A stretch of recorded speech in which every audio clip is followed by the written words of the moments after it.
Hi, I'm Uri. And I'm Netta. And together we are... The Ninja Turtles? Okay, never mind. So today we are going to talk about... Well, let me tell you what we're going to talk about. We're going to talk about the best framework there is, React. Who said that?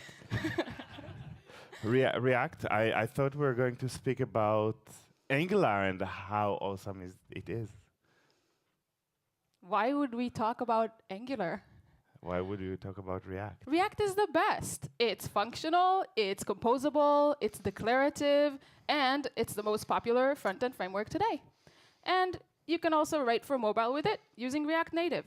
React is awesome. Really? Yeah. Guys, am I right? Who thinks I'm right? Wait. I mean, you haven't heard about Angular yet. Yes. So Angular is reactive, it's cross-platform, it's universal. You can write large-scale application like Google does, high performance, and you have awesome CLI and tooling, and you can do testing and blockchain and everything with it. Like, it's awesome. Am I wrong? Who thinks I'm wrong? Oh, thank you for that. Thank you for that. Wait.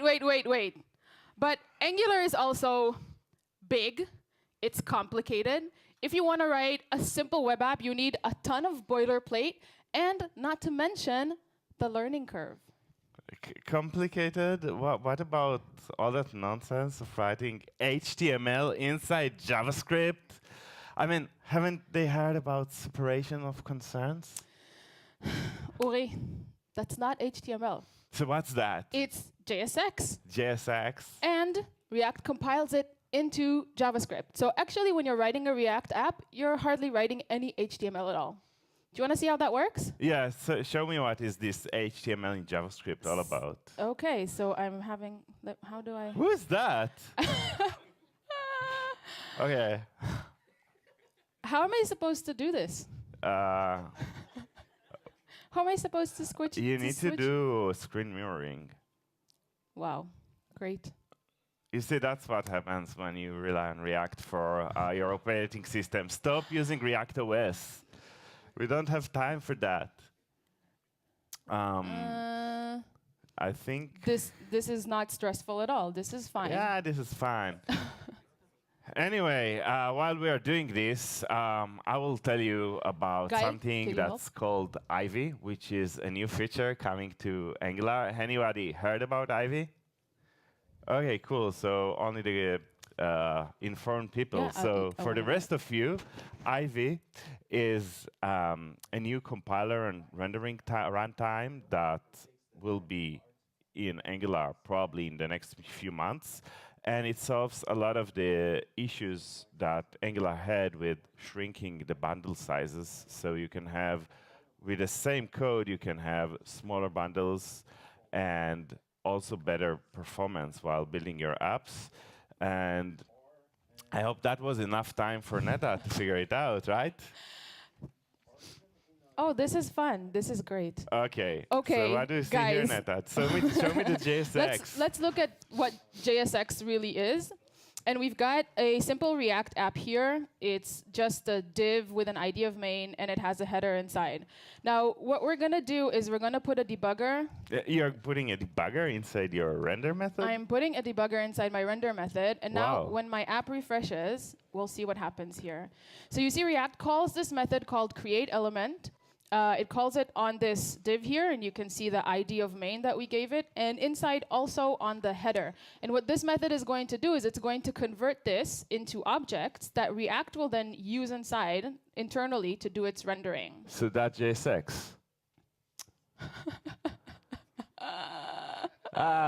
Don't mind. This is fine. Yeah, who said that? This is fine. This is fine. Yeah, this is fine. So now. I think you just need to mark the text again, maybe, in the sources. Sure, let's try it. Now why the hell not? Netta is trying to do is showing us... Thank you for that. Why is it so nitpicky? I mean, We are in 2018, but here it worked. Okay, so these are the objects that React creates with create element. And you can see here, this is our div. It has a prop of an ID of main. But the other thing it does with its props is it has this property, children. And inside of that, it'll add our header, which you can see has our text node, hello Poland. And it'll do that recursively for all of the children in the JSX. So now that we've hopefully worked out all the kinks, I can safely say, Uri, that there is no HTML here. Right, we have seen like how the HTML code compiled into JavaScript, and then you even managed to print that to the console. Yes. So there is no HTML in React. There's no HTML in React, but yes. I also heard that there is no HTML in Angular, that Angular also takes its HTML templates and compiles them into JavaScript. That's true. So somehow, coincidentally, I have the very same background photo. Side. Yes, I have the very same application written in Angular. And remember I told you about Ivy when I didn't want you to see like all the ReactOS stuff she was doing here. So basically, I have set a very simple app with Ivy. It's pretty much the same as the previous app. It has a div with a header that says, hello, Netta. Hi, Netta. Hi. And what I'm going to do here, we are going to see what Angular transforms this HTML code into. And unfortunately, I can't really put a debugger inside a template, but I'm going to try a different approach, which is going to the sources panel and opening the compiled file. So Angular compiles this template into in memory, and it creates in-memory file that we can access using the developer tools. So basically, this is what the template looks like. Wait, this file is called HTML, but this is JavaScript. Right. The name of the file comes from the source map. So Angular, when it compiles the file, it also creates a source map in memory. So Chrome knows how to display this file in the sources list. And it uses HTML because the origin was the HTML template. Thank you for pointing that out. So you can basically see that it has pretty much the same instructions as we have in the HTML. And another thing I want you to notice about it, so somebody put a breakpoint here. I don't know who did this, but I'm helping you out with the breakpoint. You did it, I know. So we are going to put a breakpoint. Oh, it didn't break, though. Let's try that again. We are going to refresh the page, and as you can see, when we start executing this HTML code, this JavaScript code that was generated, nothing appears on the screen. But as we run over the code, it actually creates the DOM element. So this is HTML compiled to JavaScript that creates the DOM element. And this is the output of Ivy. And as I said, it's still under development. So it's not the default in Angular, but it's going to be in a few months' time. So yes, I hope this answers your question.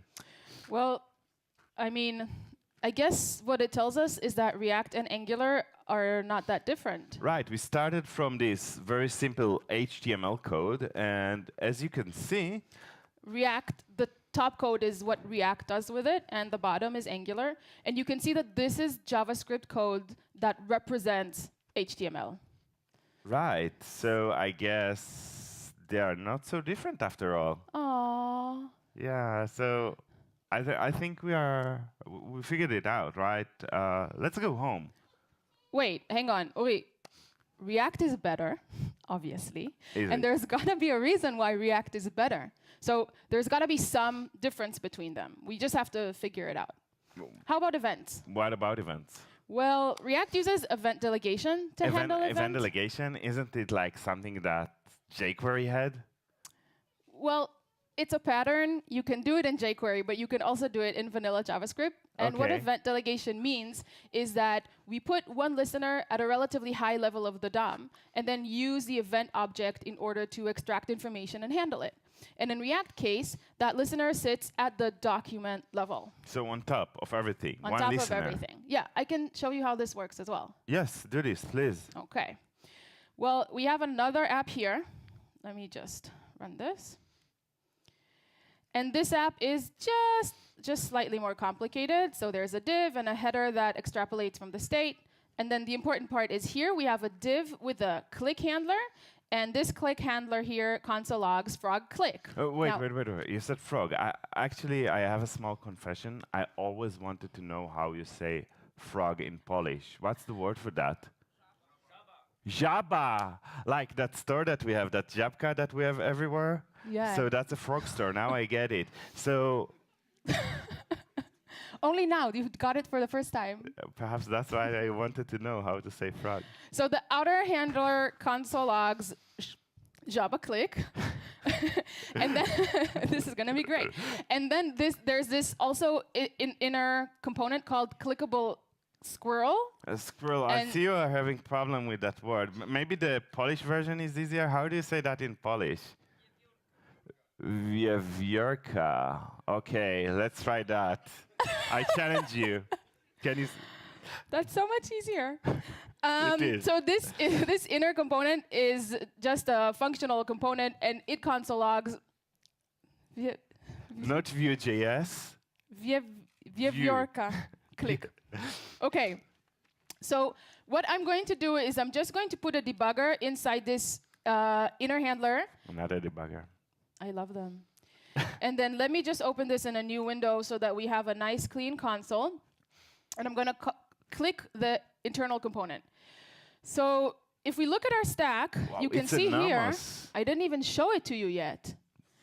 You can see here, this is the inner handler, the function that we defined.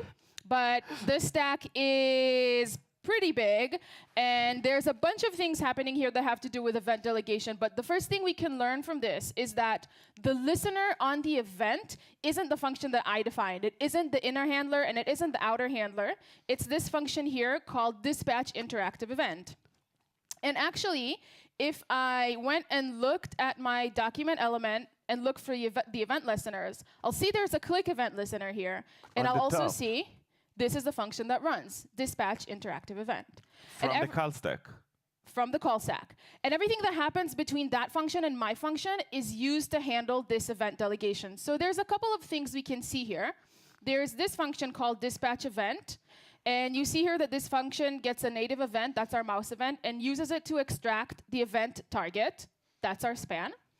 And then React takes that event target, and it uses that to get the closest React component, or more specifically, the closest fiber node that represents the component. So it'll get the fiber node, it'll look for a click listener there, then it'll go up the component hierarchy and look for any other click listeners that exist. It'll batch them together, and then it'll call all of them in order. And we can actually also see the batching if we look here in run extracted events and batch, and we look at this events object, and you can see that it has all sorts of normal event properties that we would expect to see. But it also has this property here called dispatch listeners. This is an array of 2 functions, so it looks promising. And the first function here, here's our inner handler. From the Wiewiórka. From the Wiewiórka. And this second function here, it's been anonymized, but if I click to see where it's defined, that's the Jabba. That's the Jabba. Here's our outer handler. And if I let this run, we can see in the console, both of these elements, both of these click listeners have been called. So what event delegation does is it minimizes the number of listeners we have in our app. Just one on the document, right? Just one per event. That's actually quite fascinating. I didn't know React does all of that for us, people. React is so nice. Does Angular also do event delegation, Uri? That's a good question. You know what? I'm going to listen for events and do just like what you did. So coincidentally, I also have an app with Java and Vue.js Wiewiórka. And I'm going to use the same thing that you did. So I have the same clickable Wiewiórka element. And just like you did, I'm going to put a debugger here. You see, I learned fast. And then I will open it in a new window so we can see what happens in terms of the call stack whenever I, thank you, Netta, whenever I click this element. So let's click on it. And we are in the inner handler. And I think the first thing you can notice is... Wow, that is a tiny call stack. It's very compact, right? Like, cute one. So basically, we can see our event handler. And then if we look one level up, we can see, do you recognize this like element start? Yeah, it's the same template we looked at before. Right, so the event handler is just a function that is added to the compile template. So Ivy takes the template, and whenever you have a click listener in your template, it just compiles to a function that adds the event listener. And there is another small wrapper that calls prevent default. But basically, the call stack only includes our call handler, a small wrapper, and the code from the template that registered this event. Very compact, very explicit. And let's do the same thing that you did and look at the element. And we can see in the event listener pane that the event listeners are actually set on the specific span and div elements. So there is no delegation, just like if you did add event listener in vanilla JavaScript. Very raw, very verbatim. So the event handlers sit on each and every element. Right. We figured it out. It's different. Great. So we actually found a significant difference between React and Angular. React handles events at the document level, and Angular puts their listeners at the element level. Right. In React, they just implement the whole browser inside the framework, and in Angular, they just use the browser API. You think that insults me, but it doesn't. Not you. The browsers. Uri, look, I think we found a really good difference here, and I'm very cold in Warsaw, so really? Yeah, I think I'm gonna go home. Okay? We're done. Wait. Actually, I find this a lot of fun digging into the source code and playing with it. So let's do one more like this. Okay. Well, let me ask you, what do you think is Ivy's strongest feature? I really like how everything is so straightforward, like how the code compiles into a very simple template, and it's easy to debug, as we have seen, and to reason about, and you get compact call stacks. So much simplicity. What about Fiber? Well, I think Fiber is a really interesting piece of software. It does a lot of things we wouldn't expect, but maybe the biggest one for me is that Fiber has the ability to yield control to the browser. It has the ability to stop and let the browser do whatever it wants. All right, so... You want to see? Yeah, like, how do you stop? OK, well, get ready. So you guys remember before we saw this thing called a Fiber node? In the console. In the console. Fibers are internal representations of components that React uses to do its entire reconciliation. So every component is represented internally by a fiber, and all of the fibers are linked together in a structure called a linked list tree. Do you want to know how to say that in Polish? Linked list tree, how do, like, it's a linked list and a tree combined together. How do you say that in Polish? Oh, you say it in English. That's easier. Thank you so much for that. So what does the linked list tree in Polish look like? A linked list tree is a tree of linked lists, and it works like this. Each fiber has a pointer, a child pointer, that points to the fiber of its first child. It has a sibling pointer that points to the fiber of its next sibling, and a return pointer that points to its parent. And in this way, all of the fibers are linked together. And the advantage of this type of data structure is that it allows React to traverse it really fast and update all of the fibers that need updating. It's a very efficient mechanism. It's like for every component that you have, React creates a corresponding fiber, and then it builds sort of internal map so it could easily navigate between those fiber. That's exactly right. Cool. I'm surprised you got it. OK. Thank you. So ouch. React updates the fiber tree and the DOM in two phases. The first is called the render phase, and the second is called the commit phase. Render, like when you update the screen? Yeah, so exactly not like you update the screen. Not. The naming is a little bit misleading here. The render phase is the phase in which React goes over the fiber tree and makes sure all of the fibers are updated. React will update the fiber first, then the component instance, and only finally the DOM. And the DOM is updated in the commit phase, the second phase, and that's also where the lifecycle methods are called. So let's talk a little bit about the render phase and see what happens inside. This is the core of React Fiber. Ooh. So you know, Uri, that in React, if you want to trigger a change in your app, you have to call setState. You know that, right? We'll Google that later. Yeah, I know that. OK. So what you do is you call setState, and you pass it a partial state.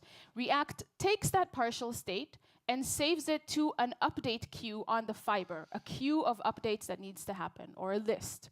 Then React will iterate over this update queue, create a new state, and save that on the fiber, still just the fiber.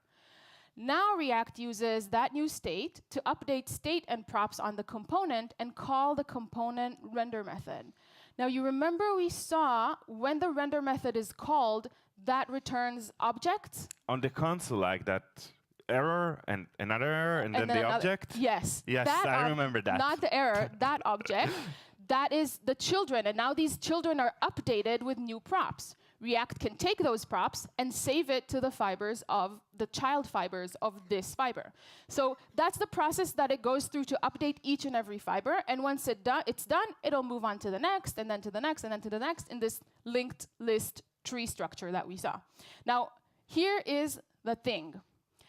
Before each and every fiber, before it starts work on each and every fiber, React has the ability to stop, clear the stack, and allow the browser to do whatever it wants to do, like run the render pipeline. So before beginning the render phase, React sets a deadline for itself. Then before it does, you like it? Yeah, no. Who here likes deadlines? I mean. Then before it starts work on each and every fiber, React will check the deadline. If it has enough time, it'll continue. If it doesn't, it'll stop and yield control. So the browser can do animations and stuff, right? And stuff like that. Cool. So check the deadline, work on fiber. Check the deadline, work on fiber. Check the deadline, work on fiber. This is how the render phase is built. And at that point, nothing is rendered. Like, it just prepares a list of the things that need to be updated, right? Right. Cool. This is just working on the fibers. The render to the DOM will happen in the commit phase. Now, because we're updating the DOM, React doesn't want to stop in the middle of this phase. Like, you wouldn't want to have a half-updated DOM. That would be really weird, right? That would be really weird. So React goes through the commit phase in one go, updates the DOM, and then calls the lifecycle methods. And because it calls the lifecycle methods, you know what we can do. I know you are going to be the debugger there, right? Put a debugger in it. Let's do this. OK, so what I'm going to do is, inside my outer handler, I'm going to call setState. Which I'm going to Google soon. Just pass it a name, say. Then inside my component did update, I'm going to put a debugger and see if I can get a glimpse into this commit phase. So I'm clicking my Java, and you can see that we are here inside the component did update. And again, Uri, don't be scared. The call stack is quite large. I learned to expect that with React. That makes sense. But this call stack isn't in charge of everything. So if you look inside this function, perform work on root, you'll be able to also track the render phase. But now the render phase is finished. We're in the commit phase, and we want to look at that a little bit. So we can look in this function, commit root, and see the 3 different stages of the commit phase. The first stage is this function here, commit before mutation lifecycles. And that will call the method getSnapshot before update on your component, if you have one. Then the second phase is this one, commit all host effects. This function will go into the DOM, do any updates, removals, additions, anything you might have done there. And actually, if you look at my app, you'll see that function has already run. Like, my DOM is already updated. Right, it changed to FrontEnd code from my name. Right. And then the last stage is what we're in right now. It's this function called commit all lifecycles, and that will call any component did update, component did mount, and any other lifecycles that I have. So that's Fiber in a really, really small Like nutshell. in a nutshell, and big stack traces. Yes, one nutshell, big stack traces. That's Fiber. That's fiber. Yeah. Okay, okay. I actually have to ask you a question. You know what? Two questions. First of all, how do you know all of that? You also ask yourself. I have read the React source code. So let me get it. When you go home after work, after you stopped working, instead of watching TV, you read the React source code? That's what you do? I do. And I have to say one thing about that, Uri, is that sometimes it may look a bit scary to look at the source code of the frameworks and tools we use, but actually inside, it's all JavaScript. It's like me reading the code I work on. I think it's amazing. I think you deserve a real loud of applause round. Yeah, like reading the source code in your free time. You can do it too. What do you do in your free time, Uri? So the second question. Do I really have to know all of that to use React? No, you really don't. You can be an excellent React developer without knowing any of this. It's just that for me, I really don't like magic in my code, and I like knowing how things work. You just said I'm an excellent React developer. Thank you for that.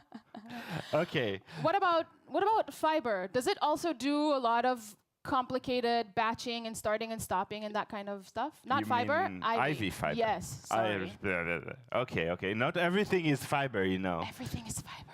So we've seen like what you showed us is there are like three parts for the change detection in React. So there is this set state method that tells React, hey, something has changed probably. We changed something. So you need to see what has changed. Then React uses the render phase with all the fibers and the linked tree list in Polish and everything to figure out what was changed. And eventually, it also updates the DOM. Now, the way this is done in Angular with Ivy is also similar. So for triggering the change detection, we have a small library, really nice one, called Zone.js. Anybody heard of it? So for those of you who haven't, Zone is basically something that listens for all the events in your document, like expired timers, event listeners, responses for service, and then it does some magic to figure this out. I know you like magic. Just don't go now to read the source code. It can wait for later. Okay, after this talk. Okay.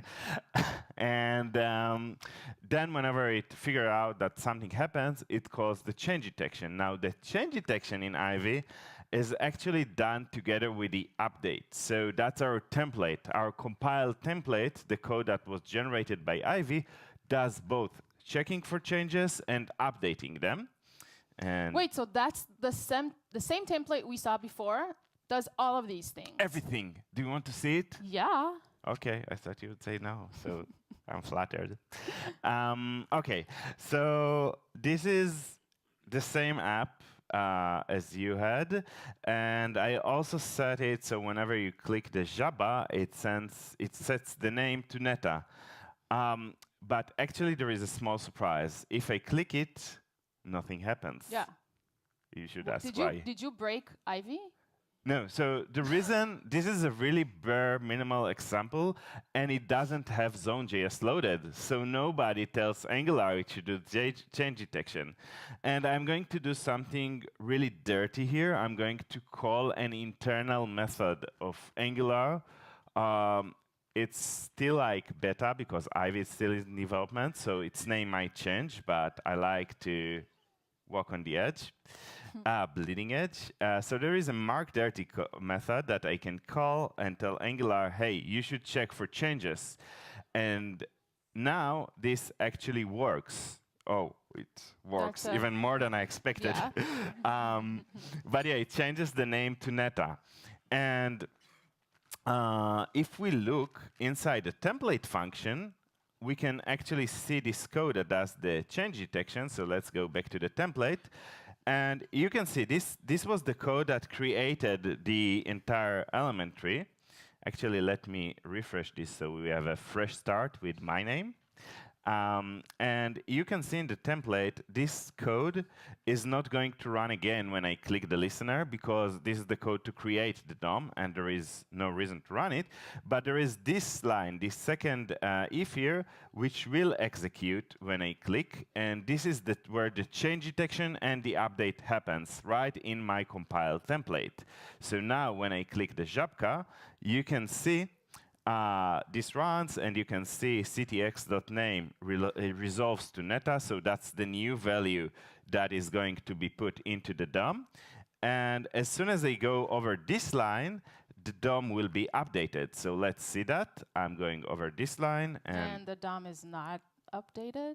That's strange. When I check the implementation of this method, this text binding, if you look here, you can actually see it updated the text content. It sets the text content on the element. It just. So I think I will do like you did before, and I will blame Chrome for that. Let's look. I never blame Chrome for anything. Yeah, Chrome is perfect. Let's look at the element panel, and we can see, it was updated here. It's just that Chrome didn't update the screen. So here it says Netta, here it says DOM. Who wants to open a bug report for Chrome about that? We know for a fact that it does work in Firefox. We checked it in Firefox. Anyway, when I hit play, Chrome updates the screen, and it says, hello, Netta. So that is Ivy.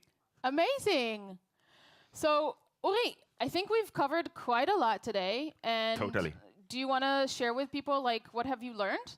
Yeah, so first of all, I think React and Angular, Fiber and Ivy solve very similar problems in slightly different ways, you know? Yeah, and the truth is that you can use whichever you want, whichever you feel comfortable, or the one that supports what you're trying to do best. But I think the most important takeaway from me is that you can go home, put debugger statements in your listeners and templates and whenever, and just like look at the stack trace, see what happens, how it works behind the scenes. Like, yeah, anyone can look at the framework source code. Learn from Netta. It's really easy. She's the guru. So we've also put together a list of resources for you if you want to check them out. And you have the links to the slides here, so you can check it out. So I guess we're done here. Let's go home. Let's go home.